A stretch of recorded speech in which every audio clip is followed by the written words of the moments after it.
Thanks to all our panelists and thanks to attendees, to the people that registered for our second webinar that we host as Transform Europe. Now we are facing the COVID situation, and now we want to, as a working group on the common goods, we want to have this kind of point of view in order to see how is the reality and how can we face the situation that we live in, looking from this kind of point of view. As you may know, in many countries, now more than ever, we saw that the health system, it's a crucial point and a crucial starting point for the health of the people and for the living of the people. And this was clear for us, that we know that the common goods are a social process. It's not due for God that exists. It's part of a struggle that we want to arise in Europe now, but also on the global level. That's why we as Transform, we are part of a global network that is working on this issue. So we want to raise the question. We had the first webinar talking about this in the global level. Now we want to focus in more on the European level. I give the floor to Birgit Baier, that is working with us, and he will introduce our panelists and make the questions to them. Thanks a lot. And Birgit, the floor is yours.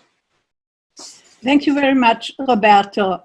Hello to all of you. We are very happy to introduce to you today our panelists on the healthcare and big pharma issues, that two issues so existential for the moment for all people in the world. And first of all, I want to welcome Marisa Matias. Marisa, our Commons president of the last intergroup in the European Parliament. Since 2009, you are on the European Parliament from Bloco de Esquerda in Portugal. Actually, you are vice president of the political group of GUE and NGL, the left in the European Parliament. And as we know, your specific interests are environment, healthcare, and new forms of citizens' participation. What do you think about the situation of the European Union in this moment regarding this existential crisis? The floor is open for you, Marisa. Hi, and thank you. Hi to everyone. I think at this moment we need to reconsider almost everything, to be honest. So you were saying, and you were referring, that we had this intergroup on common goods, but unfortunately we didn't have the number of signatures we would need to maintain it during the current term, and it's a pity because in fact we see with the pandemic crisis that we would need a lot of discussion on common goods and in the Commons as a general debate. So I think that we lost this opportunity because unfortunately it was not seen as a core intergroup, but as we are seeing now, we are facing at the European Union several challenges. I would say that, of course, the major challenge is to see if the European Union will be together after the crisis or not. That's the major challenge, as we see some responses, but we still don't know if these responses will be enough to keep us together. This week will be a very important week concerning the presentation of the Recovery Fund.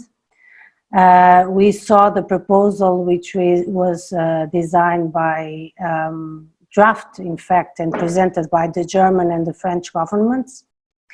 In order to be honest, I would like to say that this proposal is a little bit further than I would expect.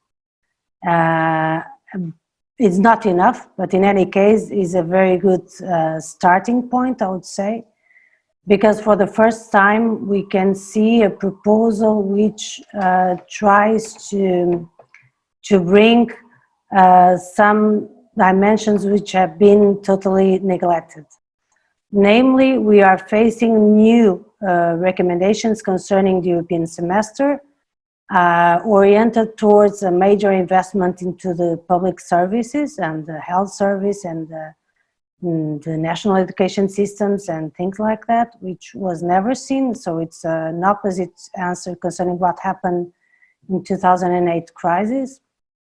And at the same time, we are also seeing the capacity, or at least the will to have a capacity of having joint debt and of having grants instead of insisting in the same recipe that we were facing all the time, and would deeper the differences between the southern economies and the central north economies. In fact, we don't know if this proposal will pass. As I said, it is a little bit far away from what would be needed, but in any case, it's much more than I would expect, to be quite transparent in this debate. So let's see, because we know that the 4 member states, the frugal ones, are trying to oppose to this proposal. And we will see if we have finally the Germany-France proposal or not. But in any case, it's important to see that there's a suspension in terms of the flexibility governance rules. So the European institutions finally are giving indications to have proper investment in public services, and especially in health service, after so many years of destruction of the public services and health services in particular. And this is a good step. In any case, it's just a suspension, it's not getting rid of the rules. And in this moment, we would need to get rid of the rules. So even that we can say that some good steps are being made, if the rules keep being the same, then in 2 years or so we'll need to pay it all, and we pay much harder than we have been paying till now. So I don't know if we can really trust in this proposal, but in any case, I think that this pandemic crisis is the moment where we will test the capacity to still have a European Union or not. If the answer is a weak answer, I'm pretty sure that we have no capacity to continue in this path of divergence and competition amongst the member states instead of solidarity. So this is something that we'll need to discover. And we'll need to see how it will be developed over the next few weeks. We have good signs, and we still have the same awful signs from the past, which is not changing the treaties, not changing the economic governance, and that might be seen, I think, as a way of getting back to the normal. I don't know what is the normal anymore, but in any case, to try to get back to the normal after this investment package. So that's the major danger we face in this moment, which is if we really invest in the public services and health service and other services, and then we'll have to pay according to the current rules, that will mean that we'll be having huge amounts of public investment then to sell it to the privates in better conditions, but not to keep it to us. So I think we are in the moment to make pressure, to be honest, to make pressure in the sense, if these good steps are really to be made, then we have to demand not the suspension, but make new the economic governance package and rules and the limitations of the European semester. I think that's crucial in order to know if we have a future or not. Also, this pandemic puts at the center that we could not survive to it if we would answer through the private rules. So it is quite clear now, I think, for all European citizens that the impacts of the pandemic would be much higher if we wouldn't have, or if we don't have well-prepared public services and capacity to answer, and also the capacity of the states to answer to the difficulties. Of course, the inequalities and the poverty and everything is growing in a huge scale, and we are still not seeing the entire face of the crisis. But if things are being somehow controlled, despite being tragic in any case, is because public services and the states are being able to provide some of the answers. So I think this is a very good moment to occupy the political space and to show that the rules that are at stake don't work, and they will never work. And in case of emergency and deep crisis, we always need to go back to the state and to the public services. People know that in all countries, if we would have answered to it through the rules of the privates, we would have much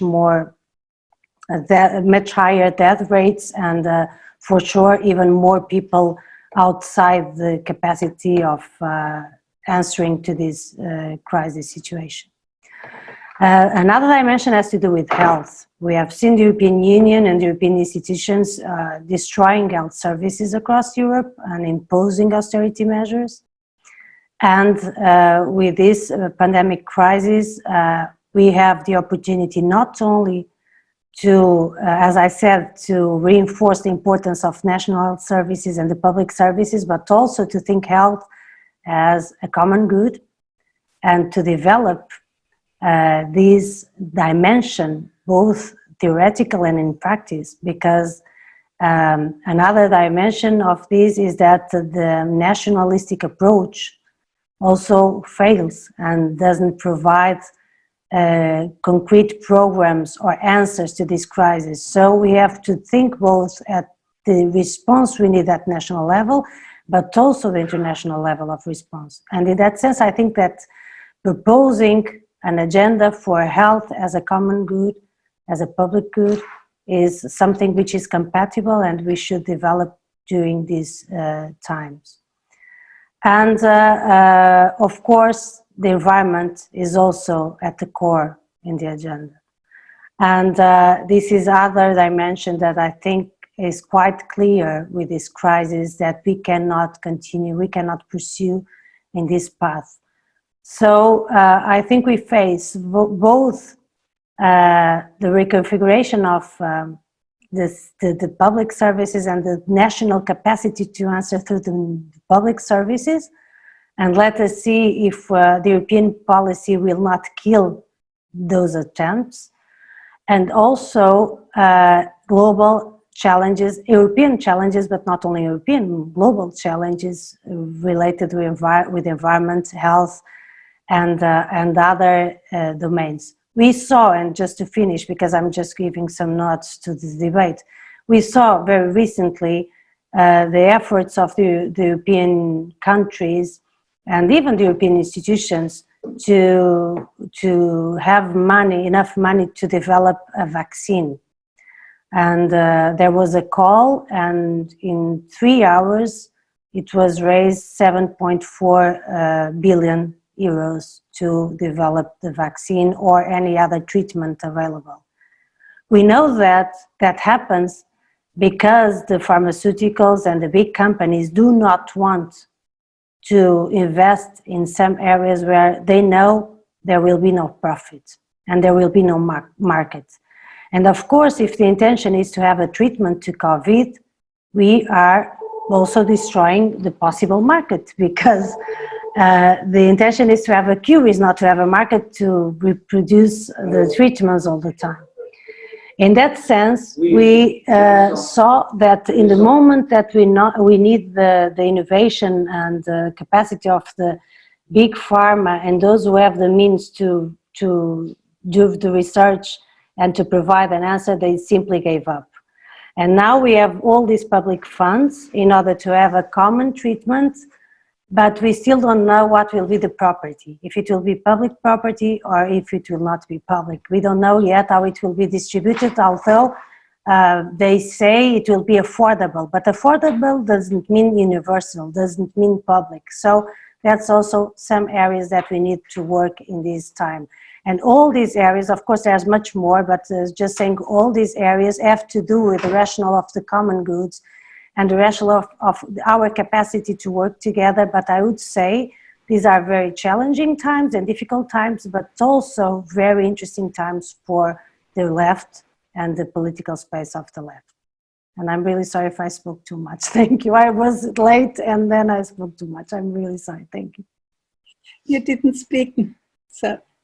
Okay, may I answer? Thank you. Birgit, it's up to you. Yeah. Okay, thank you very much, Marisa. This was a very good overview on what is happening on the European level. And it gave us the elements to discuss for our two experts, Nicoletta Dentico and Sangeeta Shashikant, who are experts on big pharma and healthcare systems. And I think what is new on the European level is that for the first time, let's say, Germany, I'm a German of origin, and I always felt so badly during all those crises to be a German. But for the first time, they are making some steps. It's not all, but and it's not true, and it's not a positive direction really, as we know. We need solutions, but it's one step. And in the international press, these 4 countries opposing this proposal, this very, let's say, moderate proposal, the international press is saying, okay, those 4 only are defending their privileged access to EU budgets. And it's nothing that is helping us through. So that's just a comment. Now I want to introduce to us Nicoletta Dentico. Nicoletta, you are an activist, journalist with very long experience. You worked for Médecins Sans Frontières, and you were launching campaigns in the healthcare sector. And actually, you are working for the Society for Development in Geneva, still with healthcare and issues. So it's your floor, please. Give us your comments on the actual situation. Thank you very much, Birgit, and thank you all for inviting me to this very important reflection, because I totally share what Marisa was saying earlier. This is the time. This is the time, and we have to occupy the political space. So, of course, you don't make the change through webinars, but out of webinars, we hope that some sort of, actions also are designed and devised. So thank you for inviting me. I would I feel very triggered by this idea of health systems as a common good, but I really would like to use the definition that Francine Mestrum always uses, and that is the idea of the social commons. Why do I prefer the social commons notion? I prefer this because I think it, at least for the purpose of a health system, I think it also, it very much portrays the idea of a public engagement. It kind of better reflects the notion of a state responsibility, of a state undertaking towards the provision of social policies and towards the enforcement and promotion of what are social rights. Of course, if you have a solid public health system, you are working in that direction. You are providing social goods and you are providing social rights. So I think this is the definition I would like to see, and that is actually what we have seen in Europe.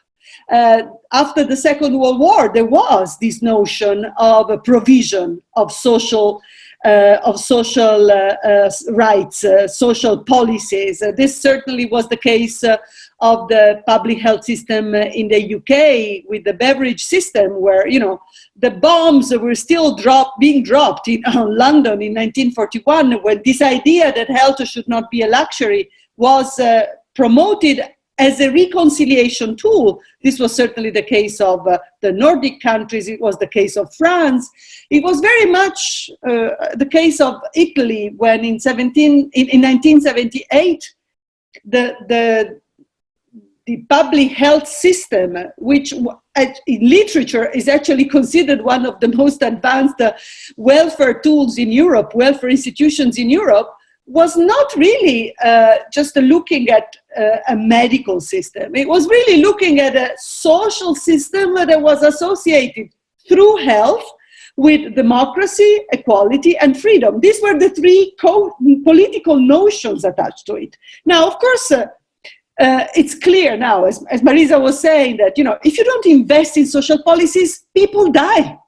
People die. You see it where, you know, these investments have not been made, or where the private system is so rampant, so a priority approach, that it doesn't work in the case of epidemics and pandemics.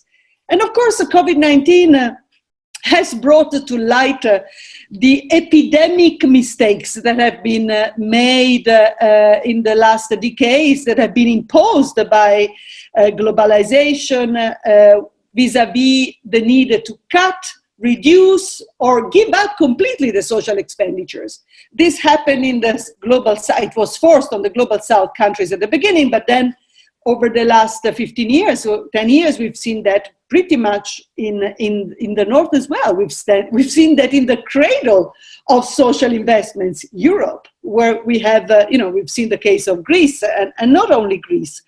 I mean, so it's a kind of epiphany now. It's a kind of a moment of clarification. It is a moment of truth also. The Alma-Ata Declaration in 1978 was advocating for a new international economic order. And it is a tragic fact that a few years after Alma-Ata, a new economic international order came, but it was not the one that Alma-Ata was advocating for, because it was the kind of deregulated globalization. It was the economic disorder, I would say, of, you know, having the lack of rule as the one rule prevailing all over, and the deregulation of this financial turbo capitalism, which has solidly made health ancillary to economy, to the financial sector, and basically to the financial flows. So this is what has produced what I would call a pandemic abdication of healthcare to the reasons of finance and the economic, and to the free market, even more than economic, to the free market reasons, okay? Now I think there is also, I know that the webinar on the global picture was the first one you had. But I think as civil society, we see these days how the COVID-19 is also creating a bit of an earthquake in terms of the multilateral system, you know, these attacks of the UN and the WHO. But I think that as civil society organizations and also progressive policymakers, we have always defended multilateralism. But I think in this shake-up, in this kind of downturn that we are experiencing, we also need to ask ourselves what multilateralism we are going to advocate for the future, because I mean, as a matter of fact, the multilateral system that we have seen over the last decades is basically come down to being the recipes of the global north, of the financial, speculators being applied to the global south. I mean, we see that through the WTO, we see that through the foreign debt management, which is still there. I mean, the G20 is basically considering a very mild, very shy suspension of the foreign debt only for the least developed countries until December. So it's really a very little thing. It's a very minor measure, although the World Bank itself diagnoses the fact that there is a major problem with the global debt today, and the functioning mechanism, the tricks that we have in place today don't work. I mean, we know it doesn't work. So I think this is time for a lot of structural questions, very deep, important questions. Now, COVID-19 is coming at a time when we are experiencing a very rampant trend of financialization of human rights, including health. In fact, health is, for financial investors, considered the most profitable sector. And it is the most promising territory where investments are to be made, financial speculations are to be made. Financial speculations that are today promoted by the World Bank in the name of sustainability, the SDGs, and still the penetration of the market and the penetration of the private sector in health is still very much the recipe that is being used. Marisa rightly was saying, I mean, provokingly, but rightly was saying, all this amount of public funding now for social expenditures, where will it go? How will it be used? Will it be actually used by public entities through a public management, or will it be the kind of handed over to the private sector so that it can speculate, continue the speculation it has done so far? This financialization, however, is being carried out with a consensual agreement of governments, with a consensual endorsement of international development organizations, and with also some segments of civil society. This must be said, because there are some of these entities that have given up the idea of changing the world, and they kind of adapt to the situation. They try to do some damage control, but the tension between the needs and the pandemic needs that we see today, and the rules of the game that Marisa was hinting at. These are the rules of the game at the EU level, with competition and the market being the main driver. It is the WTO. We should not forget that COVID-19 comes at a very crucial time.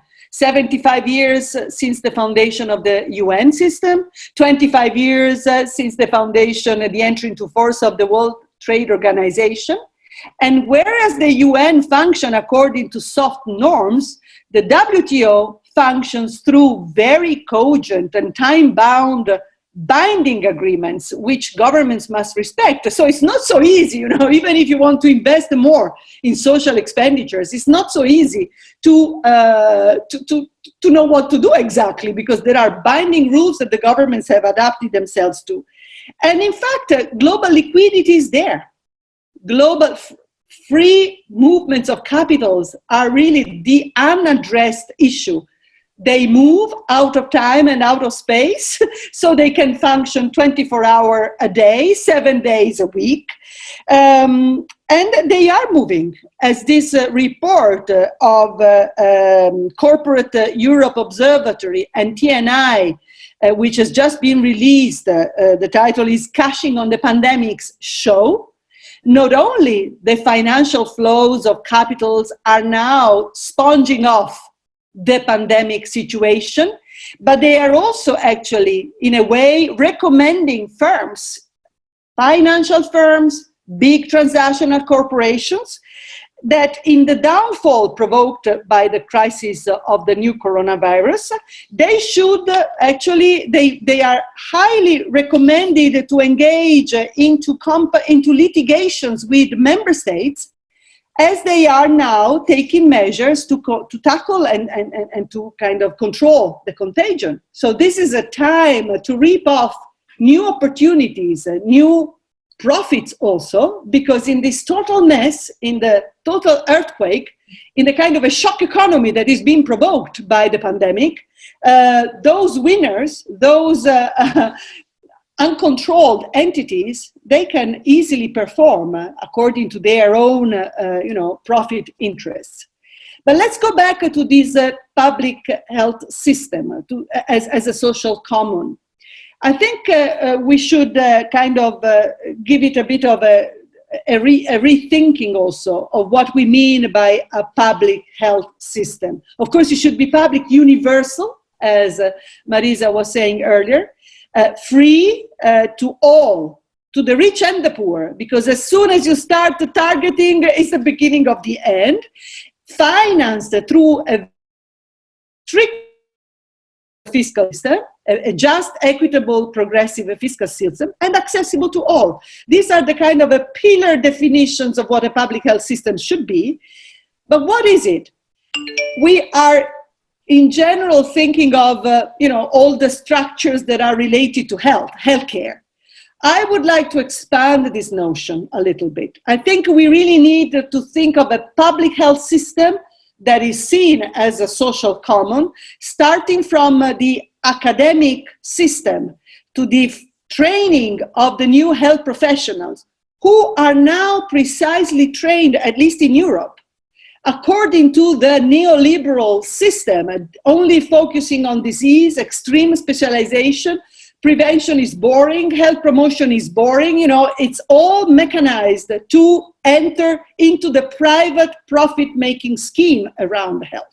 So we need to reconceptualize and redefine the kind of academic training of those people, those health professionals across the spectrum, not only doctors, nurses, psychologists, whoever, and social workers very much, because in a public health system, we need a lot of social workers and a lot of social support, a lot of social structures that, combined with the health response, try to accompany the needs, the increasing needs of the people in societies that are, have been so much neglected. And we've seen, especially the elderly people, that have been the highest hit by COVID-19.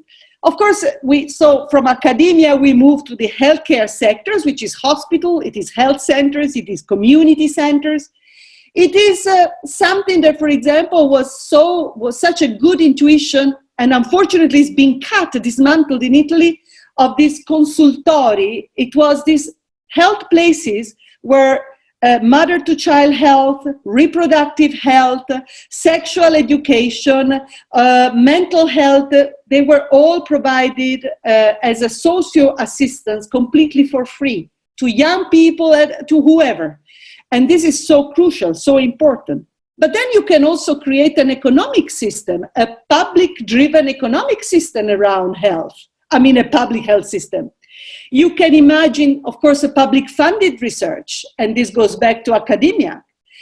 What are the needs? What are the areas that the government, that Europe wants to look at? Rightly enough, the One Health concept, health environment, is so crucial, is so fundamental. It would be so out of this world today to look at health only in terms of diseases.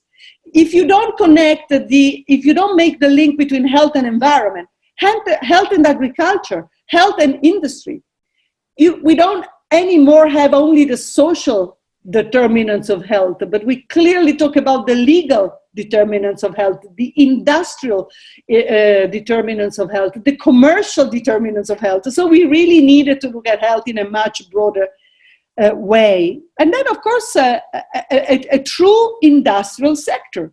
I think Sangeeta will talk about this, I guess, after me, but we really need to rethink the structure of R&D from the basic research time to the production of new products.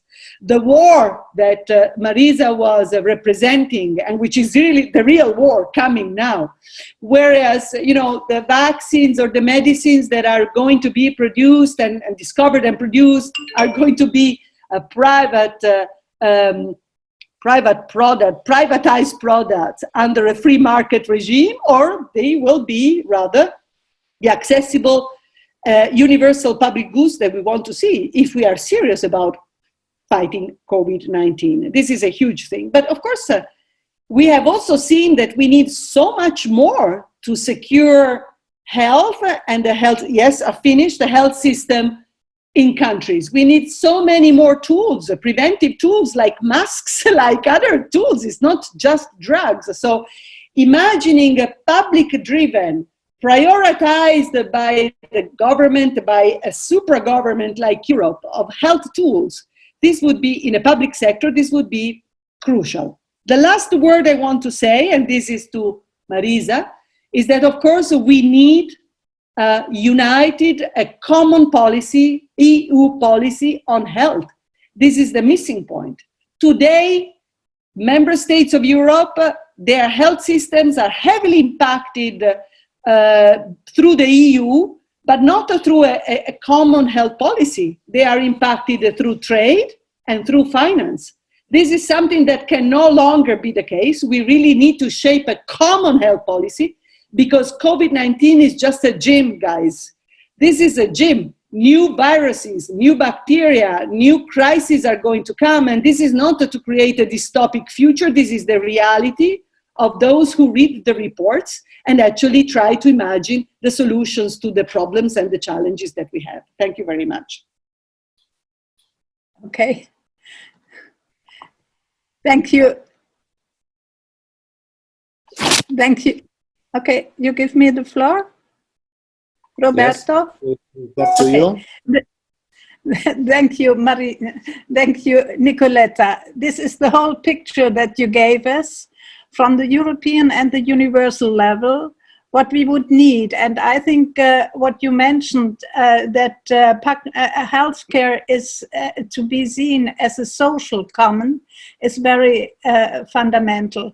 And what we are discussing in the commons groups and the commons movements too, is that there should be the participation of all people working in the medical area and of citizens, and that the systems of prevention and care and what you mentioned as tradition of the Italian system, public health system, is crucial to develop it as a commons.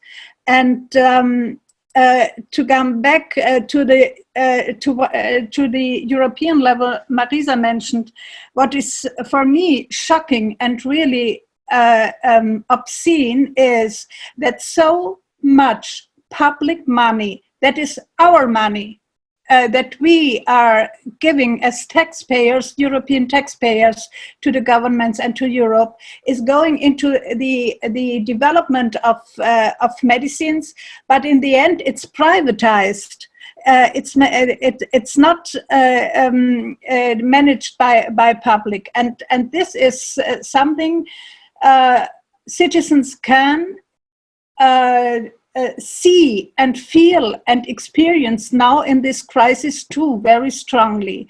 So we need another, let's say, participation and democratization of the financial rules and financial systems, even on the European level.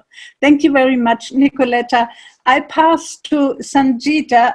Sangeeta, she is a lawyer and she is long experienced expert on intellectual property and development within the Third World Network. And now, please, Sangeeta, give us your view on our subject. Thank you very much. Thank you very much, Birgit. Well, thank you very much as organizers, for inviting ThirdWorldNetwork to be part of this panel. I think the issue I'm going to discuss today has been kind of touched upon by Marisa towards the end of her presentation, where she spoke about property, the property rights, right? Whether the medicine is going to be available, it's going to be affordable, is it going to be universal? I think this is a very important question that we need to address in this time of COVID. So I'm going to focus, my presentation is on one of the most important barriers that we are going to face when we talk about access, which is intellectual property. And I think we cannot discuss about healthcare as a commons without actually addressing the issue of intellectual property and its impact on the availability and the affordability of medical products. So just as a general background, I think all of us should know that in the World Trade Organization, there is an agreement called the TRIPS agreement, and this sets minimum standards on intellectual property rights. And there are different categories of intellectual property. You have got patents, you have got industrial designs, you have copyright, and each of these can actually impact access. But actually my presentation, I'm going to focus mainly on patents. So when we talk about patents, patents are really given to inventions that meet a particular criteria: novelty, inventive step, and industrial applicability. They confer exclusive rights, so a patent holder would get 20 years from the date of the filing of a patent application. Effectively, what the patent holder is getting is a monopoly that prevents market competition. This means to say that pharmaceutical companies can charge very, very high prices. Now, what we have seen since the WTO TRIPS agreement came into force is that although it says 20 years, there are various strategies that are used by the patent holder to get a significantly longer monopoly period. So the first strategy that a patent holder would use, which is commonly known as patent evergreening, where around a particular pharmaceutical compound, they would file many, many thousands of other different patents or trivial inventions. So in 2009, the European Commission did an inquiry with respect to 219 drugs, and they found that there were actually about 40,000 patent applications. And of these thousands of applications, more than 80% were what we call secondary patents. That means to say existing compounds, existing pharmaceutical compounds have been patented over and over again, but in different forms. So you could have the salt form, you could have the polymer form, but these are existing known compounds that are being patented. So you could have combination of two existing compounds where they file another 20-year patent. So this is a strategy where the patent continues being evergreened without it really expiring. And so actually that study, the inquiry concluded there was a loss of around 3 billion euros due to the delays in the entry of generic products caused by the misuse of the patent system. Now the second reason why you see monopoly is much longer is due to the grant of additional exclusivity to pharmaceutical companies. So for example, in Europe, in addition to patents, they would get additional exclusivity through supplementary protection certificate. There is data exclusivity. I think there is also often drug exclusivity, just to name a few. So the patent is just one aspect of intellectual property. Over and above that, there are multiple other exclusivities that the pharmaceutical companies would get. And these additional exclusivities are not required by the TRIPS agreement. They are commonly known as TRIPS Plus, as they go beyond the minimum requirements of the TRIPS agreement. Now, this TRIPS Plus, which are implemented in developed countries and also in Europe, are then imposed on developing countries through various bilateral and plurilateral free trade agreements.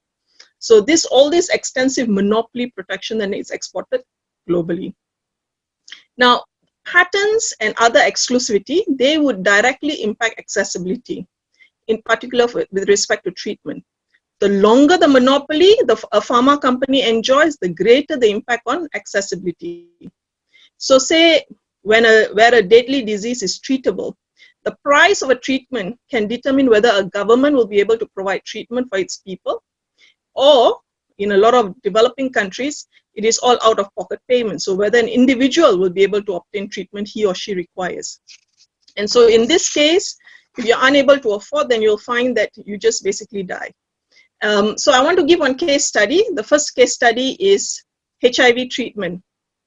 In 2000, first-line HIV treatment cost almost about $10,000 per person per year. This meant that actually many patients were denied treatment. It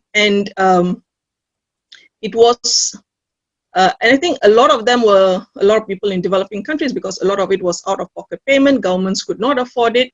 But I think this was also a phenomena in developed countries.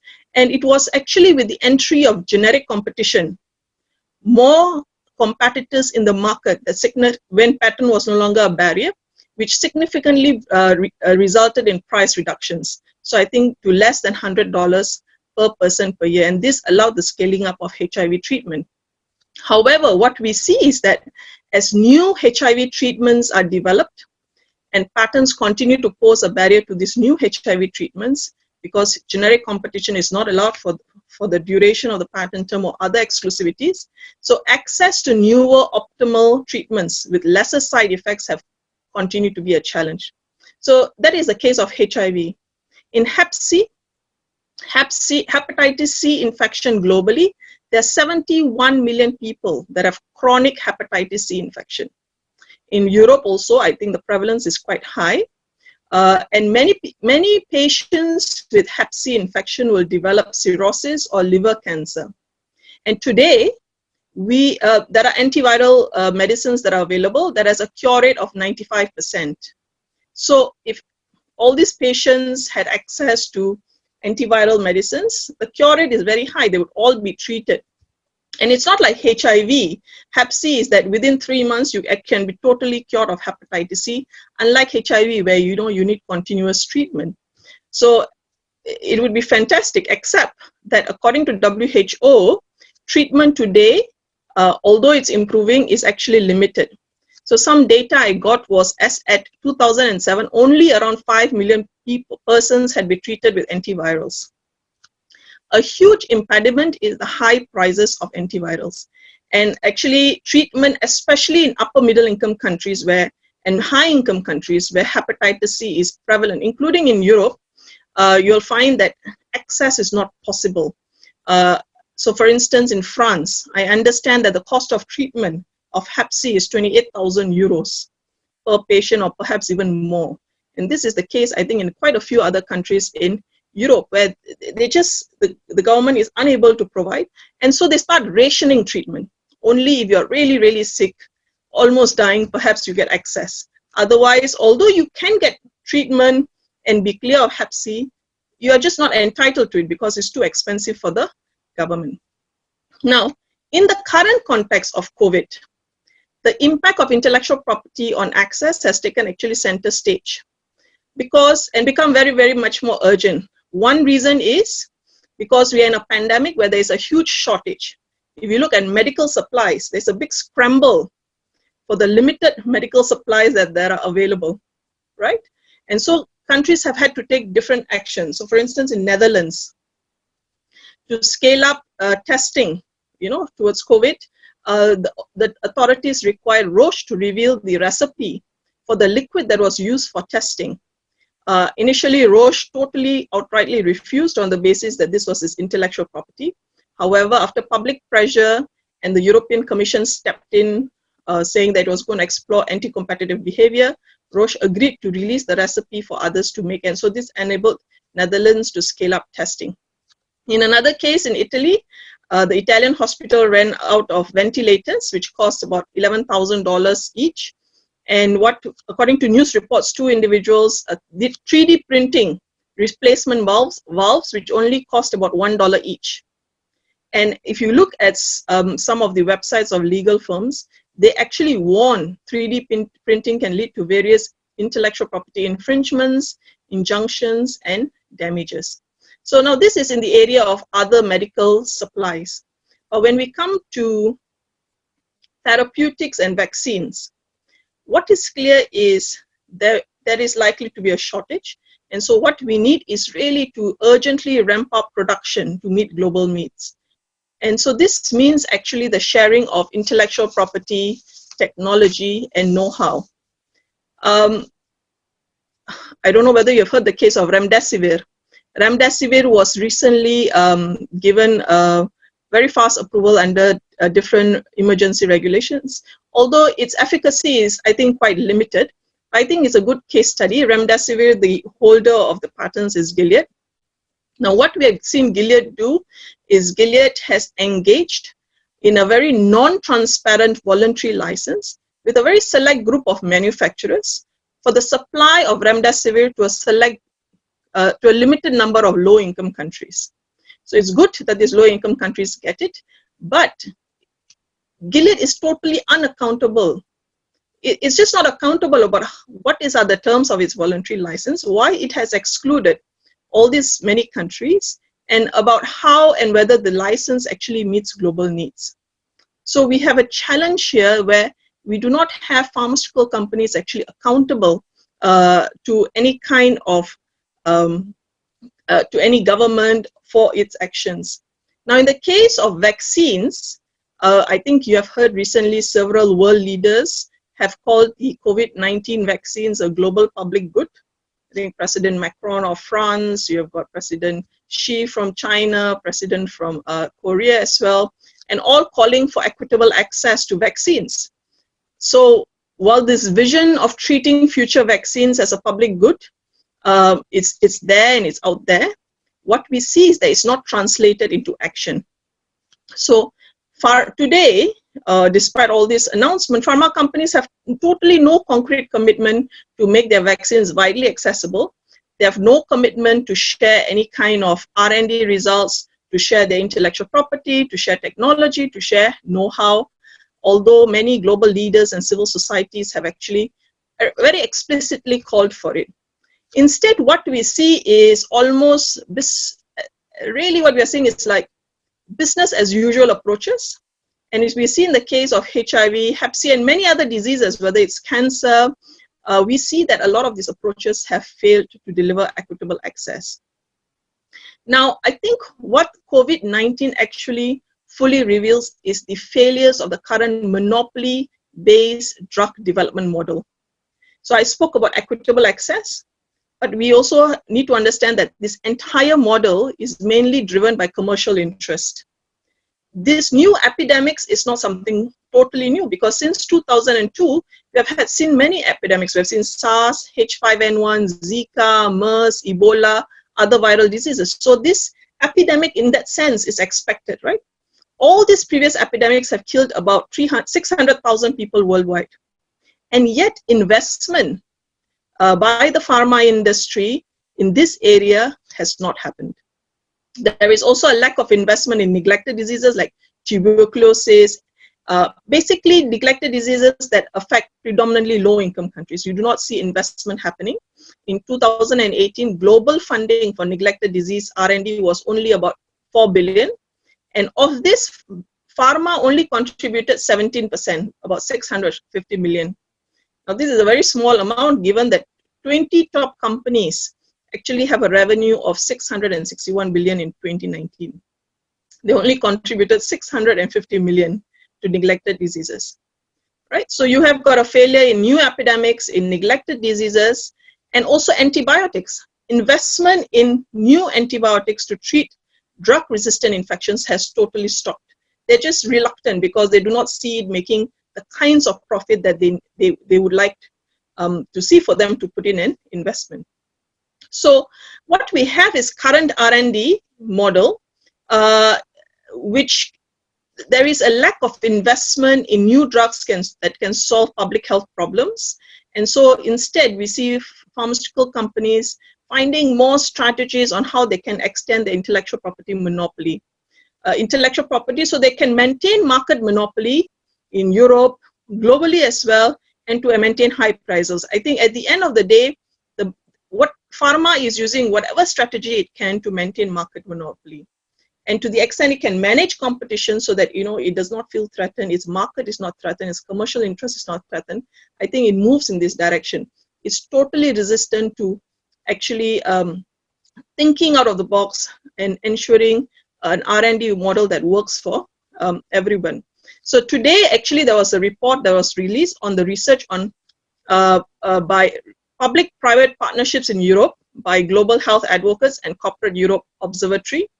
And they concluded that in the name of innovation in health research, the pharma industry has steered 2.6 billion public EU research budget between 2008 to 2020 through the Innovative Medicines Initiative joint undertaking, which is the public-private partnership in Europe for pharmaceutical research, but so far has failed to meaningfully invest in research areas where public funding is urgently needed.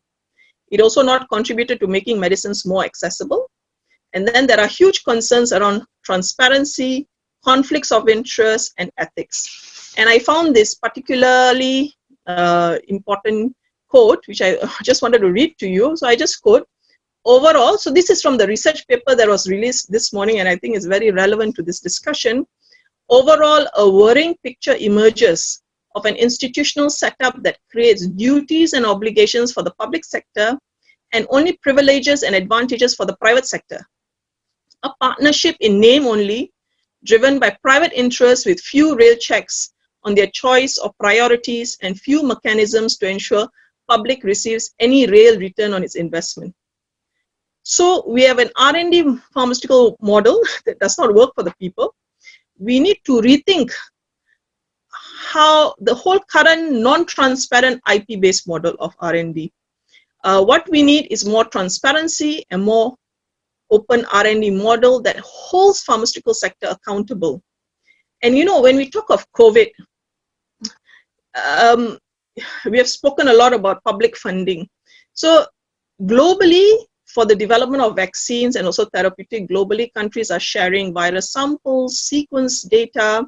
There's a lot of sharing of knowledge and data. There's extensive public funds that have been committed, right? Whether it's through CEPI, to Gavi, to different pharmaceutical companies. It was mentioned by Marisa that, you know, the EU raised $8 billion. I mean, this is in addition to maybe a lot of other funds that have gone to the pharmaceutical companies. And globally as well, so many countries are participating in different clinical trials. They have the WHO Solidarity Trial, which has got about 100 countries participating in. But in all of this, pharma has got no commitment to be accountable. There is no concrete mechanism for it to share in any way its IP, its knowledge, its technology, while everyone else has got this commitment that they are going to share, and they are sharing their knowledge and technology and, you know, like we say, sequence information. Because there's a realization that unless there is actually this kind of international collaboration, we cannot deliver on the kind of, the level of therapeutics and vaccines that are actually going to be needed globally. Because there is going to be a shortage, right? So we all have to collaborate and come together. Otherwise, it's just not feasible. It's just not possible. So I think the COVID-19 presents a very unique opportunity for us to engage, to call for change, but also to engage in change and to hold the pharmaceutical sector accountable for how it's doing R&D and ensuring affordable access to every patient in need. Not just in developing countries, but also in developed countries. Thank you very much.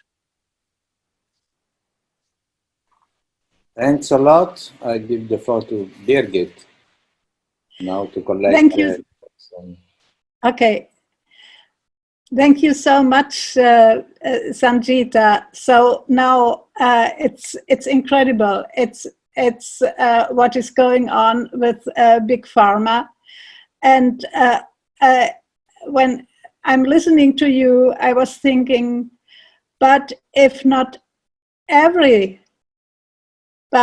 if it's not a common good of humanity, the access to medicine, what we are seeing in this COVID disaster is, even in Singapore and in other rich countries where they exclude their informal poor workers, they are the hotspots of the crisis of the disease of COVID, and they are not. They can't. They spread over. So it's the necessity is really, if you want that, if we want that this crisis could be solved, and we don't know if a vaccine really will solve this crisis, but it has to be there has to be access to all people. And so I think to conclude, I'm very happy for this discussion and your contributions, because you give the whole picture how we should proceed.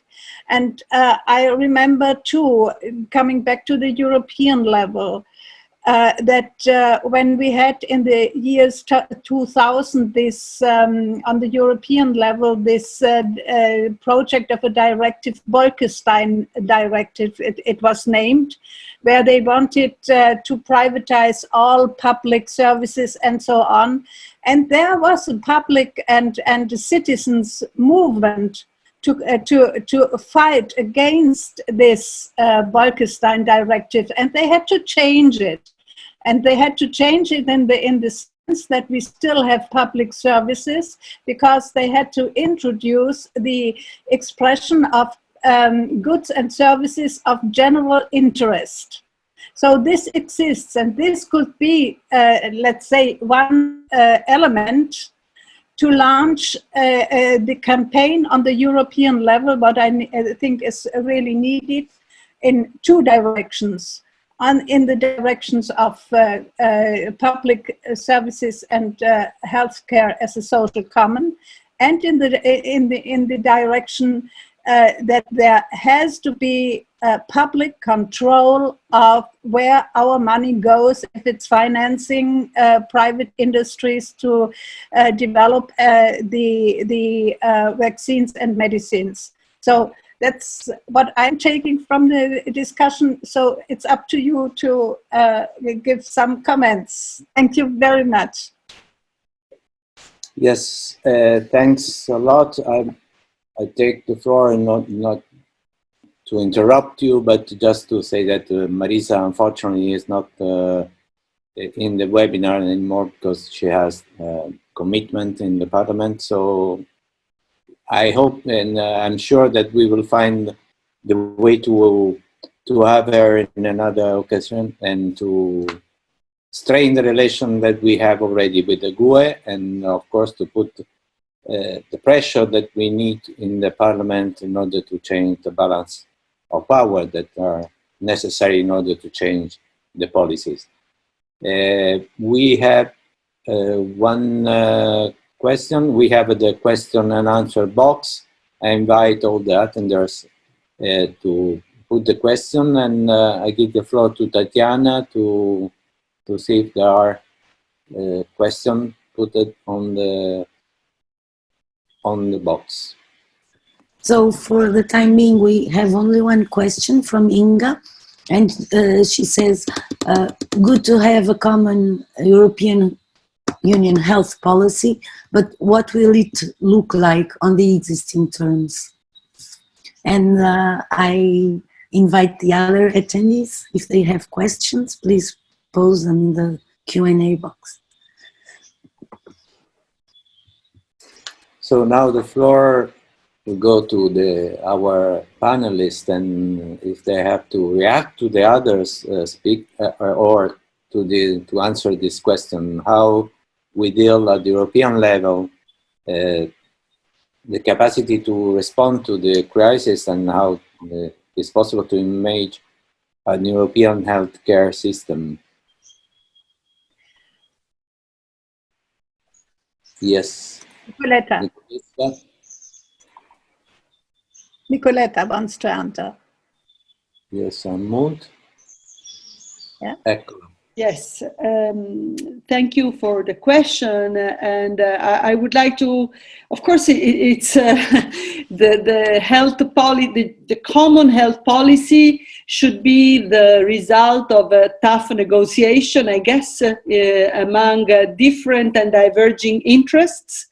But I think this is the time, because, and I'm saying it out of my personal experience, after decades that I go advocating for a public universal health system, this is the first time ever in my personal experience that societies understand, public opinion understands what we are talking about. Something that, before was kind of circumscribed to antagonism among kind of experts or people only related to the healthcare interests. Whereas today you can speak to societies, to public opinions, as you could not maybe until a few months ago. So I very much agree with Marisa when she said that this is really the time to force and reoccupy the public space and the policy space to shape the policies that everybody now understands we need. Why can Europe spend so much money through its member states and through the NATO, for example, in training on preparing the war? And why is Europe totally so unequipped and untrained collectively to get prepared for pandemics or for health emergencies? Not only is it unprepared, but what we've seen in the first months of this COVID-19 is a very unpalatable expression of health sovereignism, where, you know, governments within Europe were actually, you know, competing with each other and fighting with each other, so that Europe had to intervene, for example, when Germany had blocked any exports of health tools, which Italy would pay. I mean, they were kind of orders that they would be paid, they would not be gifted, okay? So there has been this kind of jungle survival type of spirit that only through a common policy, I think, we can erode or we can prevent. At least to set the grounds for certain common principles. I think it is not acceptable today that health systems should be impacted nationally so much through the trade agenda, the WTO, the privatization of health, the PPP's model that is actually promoted in Europe just as much, through the financial policies, social expenditures, cuts, and so on and so forth, and through trade. I think this is not acceptable. I think this is the time to shape a common policy. And in the shaping of a common policy, I would like to take something that Sangeeta was saying, which I think is very important. When we talk about a universal public health systems, do we think about a state-owned, state-driven, only a statalist system? I doubt. I don't know. I think very much, as Birgit was saying, that we need a more participatory health system, a more open, less hierarchical health system, a more democratic health system. We need a type of science that can speak to public opinion so much better than it has done over the last 20 years.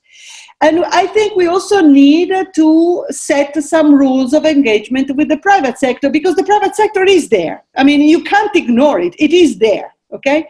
So how do you manage the private sector?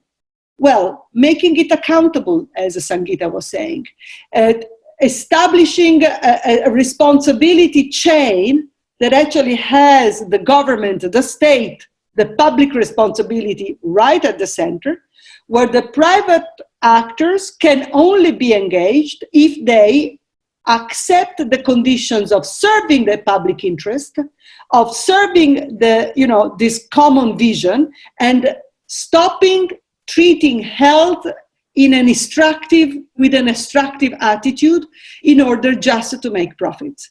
I think this can be done. Of course, it looks like a utopia now, but I think this is the known, the thing that we still have to see, that we still want to see for the future.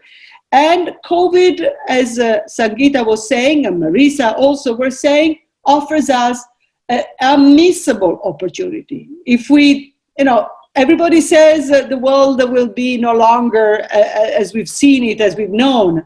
The new normal implies new norms also, implies new laws, implies new rules of the game. And that's what we want to see. Of course, managing IP, managing the relationship with the pharma sector, which is a giant, but also with all the various private, the insurance world. I mean, do we want to talk about the insurance companies and all those actors that are now simply extract profits out of disease, out of dangers, out of life frailties, out of death also. So I think we need to do it. I don't know how. I mean, if I knew, I would not perhaps be where I am. But I think we need collectively to reflect and to set some sort of building blocks of this common policy, common health policy for Europe. Thanks. I think we can give the floor to Sangeeta.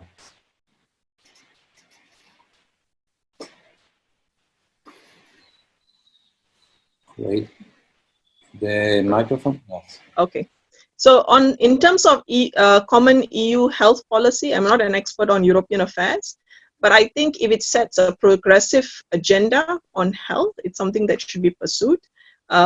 I think the process on how it happens should be transparent, inclusive, participatory, and I think most importantly, evidence-based. Often when we talk about health, a lot of commercial interests gets pulled in, and you realize that despite the evidence, the kind of policies that are set are against the public. So I think just to make this very general point, it has to be an evidence-based process.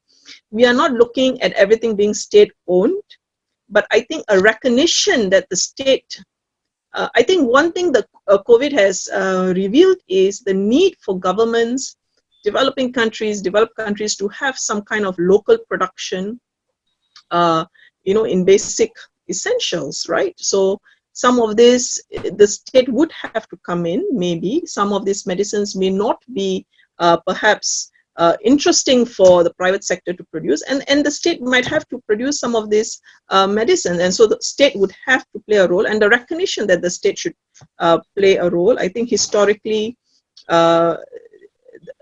the approach has been that the state has no role to play, and everything should be just left to the market, and I think the COVID has shown a huge flaw in this whole thinking. Very specifically on access to medicines and R&D and public funding, because Birgit raised this issue of public funding. I think first and foremost, the agreements that are signed using public funds, any kind of R&D agreement, any kind of commitment that it's made on public funds has to be made transparent and public. I think we cannot emphasize enough how important this is. Right now, I think a lot of this is all confidential. And so the public is not aware of how much money has gone into the public funding, on what terms and conditions. Secondly, there should be strict conditions attached. So there could be pro-public safeguards on accessibility, affordability, also ensuring that there is a mechanism to ensure that funding is done on the basis of global public health needs and not commercial interests. I think also I think for Europe, especially because it has a lot of policies that go beyond the TRIPS agreement, TRIPS plus provisions, additional exclusive rights. I think there needs to be a rethink of how whether this intellectual property rules actually do have any kind of contribution. Actual evidence suggests otherwise, that actually this additional incentives are not making, this additional intellectual property exclusivities are not actually adding much value. They're all just hindering, just allowing companies to have monopoly over their inventions. There is no incentivizing of happening there. For instance, sofosbuvir for hepatitis C. Within the first year, Gilead had more or less recovered all the R&D it had, because for sofosbuvir it had basically acquired another company, and pharma said for about 11 billion, and I think within the first year or so it had already recovered most of its money. But then it enjoyed huge long monopoly periods, and so today as well a lot of European countries do not have access to hepatitis C treatment. So this brings me to my next point. A lot of European countries are often very hesitant to use what we call safeguards, flexibilities within the WTO agreement that are available. So I give you the example of Malaysia. Malaysia issued a compulsory license, which is legal and allowed under the WTO TRIPS agreement. The compulsory license was issued for, it's basically a government use license. That was because it was issued for, to override the patent barrier, to use the patented invention without the consent of the patent holder to import more affordable generics from Egypt, and the price dropped significantly to less than $300, which allowed Malaysia to actually roll out free treatment in 21 public hospitals, right? But the use of these flexibilities has not been taken up by in Europe, although this is a very perfectly legal and valid option under the WTO agreement. So I think the role that flexibilities can play in promoting access in Europe is something that should be prominent in the EU health policy. And finally, and I already mentioned this, rethink of all these TRIPS Plus rules that are in place in Europe, and whether, how it is actually hindering access to medicines in Europe. There's been a very important paper that actually questioned the need for instance, supplementary protection certificate in Europe, and how it's hindering access to a number of essential medicines in Europe. So I think that is clearly, these are some of the key issues that need to be addressed if we are going to address access to medicines in Europe. And finally, not just Europe should not have a lot of these TRIPS Plus provisions. This TRIPS Plus provisions should not be part of their demands of developing countries when they negotiate various bilateral and plurilateral free trade agreements. Thank you. Okay. So, sorry, but there is another question. Hurry up, and maybe Tatiana can read it. Okay, so following Nicoletta, now that health is seen as part of national security, should it not be promoted beyond the traditional health services?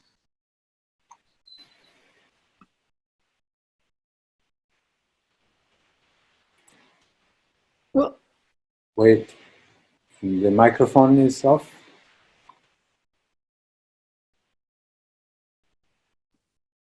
Yes.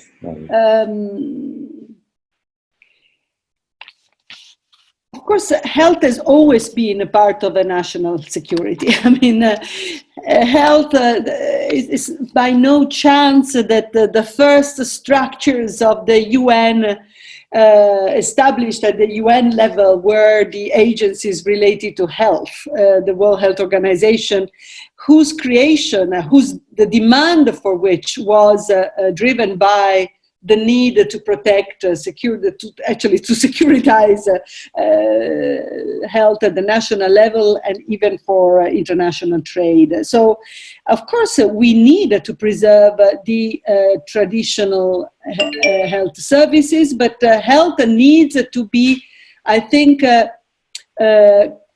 conceptualized or reconceptualized. I think we are all coming out of at least 20, 30 years of looking at health only through the disease